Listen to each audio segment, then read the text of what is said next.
Our next storyteller is David Rodriguez. David got into storytelling when a Tinder date dared him to tell a story at the Moth. He won. Then he went on to win the SF Moth Grand Slam. He is a teacher of middle school students and has most recently told a story on the podcast, That's Probably How It Happened. Please welcome David Rodriguez. And David, let me find you so I can spotlight you. Hey, David. Yay, here he is. Okay. Yay. Spotlight video. All right, take it away. Thanks, Julie. It's so much better when I don't follow your directions and send you a bio. It actually works out way better. I'm never going to send you a bio ever again. That was a good bio. So it's about 10 years ago. And I'm a wide-eyed dreamer, and my girlfriend at the time and I decided we want to move to LA and try to become writers. And I think somewhere I'm aware of how cliche this is, but I'm so special. Like, I'm gonna buck the odds. Like, it's me, you know? And we go there and we find an apartment in West Hollywood, and it's right across the street from CBS television studios, and just everything feels possible. And we move in, and the night comes, and a sense of dread just comes with it. And I'm looking at this apartment I can't afford. It's like half empty, and I'm sort of becoming aware that I've never really written anything. Like, I don't know if I've written 2 consecutive pages. Like, what was I thinking? Like, and I just decided I'm gonna go for a walk. I do what I do when I'm lost. I go to Walgreens to buy candy, you know, and just everything seems different in LA. Like, it's dark, and that television studio looks like this ominous black board cube, you know, and the people lined up to go see Dancing with the Stars just seem absolutely terrifying to me. Like, they seem like people lining up to go into a board cube. And I go into Walgreens, and it just feels like very spiky. Like, everyone seems unfriendly, and everyone's dressed so cool. And I'm just like looking at myself, and I just look awful and feel awful. And I'm holding a bag of gummy bears, and yes, I'm gonna eat the whole thing. I don't feel good about it. It's not gonna bring me the comfort I want it to.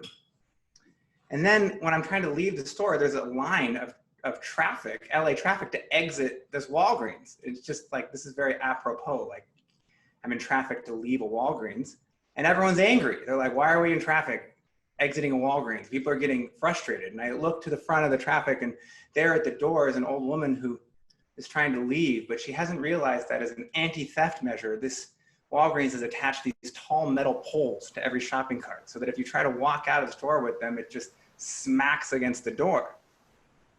And one bald, like shiny bald man, so I don't know if he was like strategically bald or actually bald, but it was very shiny. He like had a tight short shirt on, and he just had enough. So he like hops up on the curb and just storms out of this Walgreens and pushes this woman out of the way, almost knocking her onto the ground. And you know, everyone else, instead of helping her, they all just file up, like, thank God, traffic. So like, just like driving by a car accident, like more relieved that the traffic is gone than sad that a human being has just been aggressed. And because I'd only lived in LA for that day, I did stop to help her. And you know, I explained to her, like, there's this giant metal pole, that's what was happening, because she was so confused. And she just looked so disheartened when she saw that pole. And I realized it's because she couldn't lift the groceries herself. So I pick them up, you know, like I look like, you know, like that person that doesn't want to make 2 trips from the grocery store. Like, I'm all wrapped up with plastic bags, and I start walking her to her car, but she's moving very slowly. And I'm like trying to I'm like, it's really hard. I'm a pretty weak, like I can't lift anything. I'm not like really a man's man. So I'm trying to feign that I can actually carry all these groceries, and she's moving so slowly, and I'm just trying, you know, like keep from revealing that I'm really struggling. And then I'll never forget this moment. She gets to a speed bump in the parking lot, and she stops in front of it. Like, she's contemplating whether to scale or go around Mount Everest. Both choices fraught with peril.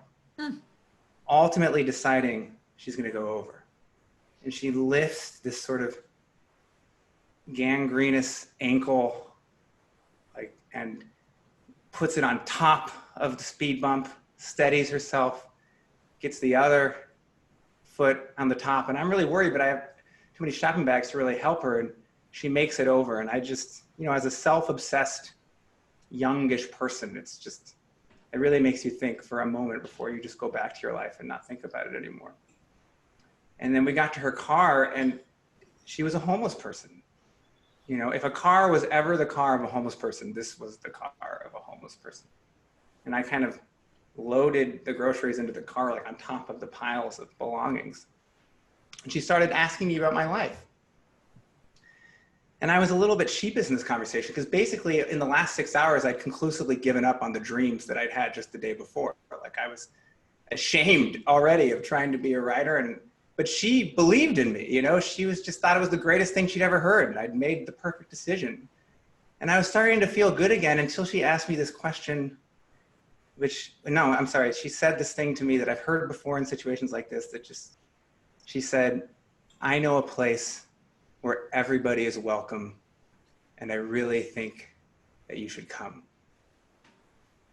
And I just felt sad because I was getting ready to love Jesus and pretend that I loved Jesus. And there was a silence, and she grabbed my arm and looked me in the eyes and said, Richard Simmons has a gym in Beverly Hills.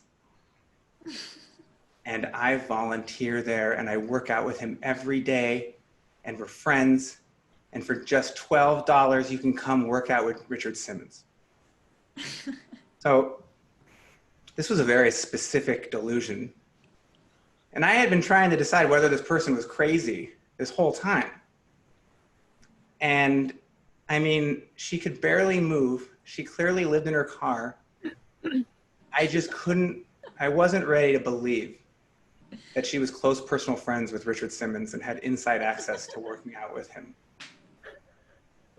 And so I just said, I gotta go. Like, it's time to go.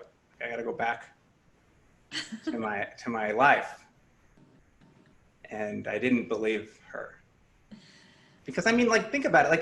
Like, when I'm just watching Richard Simmons on TV, I question whether I'm having a psychotic break. Like, he is the perfect person to have a delusion about being friends with. Like, I need to look around the room to see if other people are seeing what I'm seeing when I see him. I just didn't believe her. And right as I was walking away, kind of dismissing her, she grabbed my arm again and she said, you know, I really believe that Los Angeles is a city of angels and that there will be angels watching over you in your life. And then I went on with my life,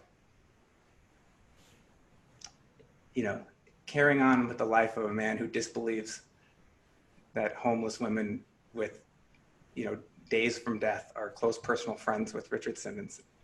Till another moment, about 10 years later, not too long ago, a night a little bit like that night in Los Angeles when I was starting to feel like my dreams were conclusively distant.